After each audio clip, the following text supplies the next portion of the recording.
straggler.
Abraham Lincoln will forever be remembered as the man who held our nation together during its most uncertain hour.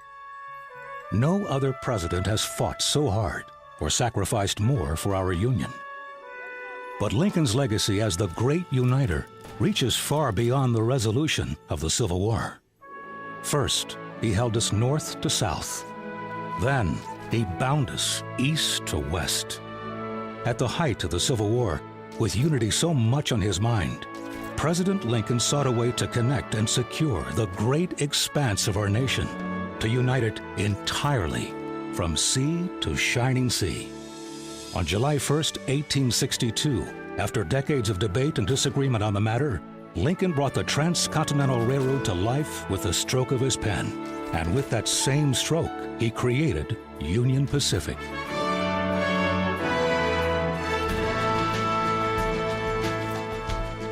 In the 1830s, the idea of building a railroad to the Pacific Ocean had seemed ludicrous to most Americans. 3,000 miles of track? Why, there weren't more than 300 miles of track in the entire country, and much of the land to be crossed on the way to the Pacific, besides belonging to Great Britain and Mexico, was believed to be fundamentally uninhabitable. By the time Lincoln was elected in 1860, public opinion had reversed. The Republican platform that year pledged to stop the spread of slavery, to establish daily mail service, and to build a transcontinental railroad. Lincoln, a former railroad attorney, believed that a route to the Pacific was vital to the state of the Union. A transcontinental railroad would support communities and military outposts on the frontier. It would give settlers safe and dependable passage west.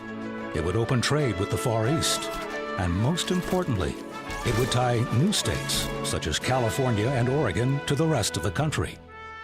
A railroad would bring the entire nation closer. Even before he became president, Lincoln was taken with the idea of a transcontinental railroad. On a visit to Iowa in 1859, he sat down with Grenville Dodge, who would one day become Union Pacific's chief engineer, to discuss the best route for such a venture. Lincoln remembered Dodge's advice, and in 1863, by executive order, he decided that Omaha Council Bluffs would be Union Pacific's starting point. Ground was broken in Omaha almost immediately. But due to many delays, the first rails wouldn't be laid until 2 years later, just a few months after Lincoln's death.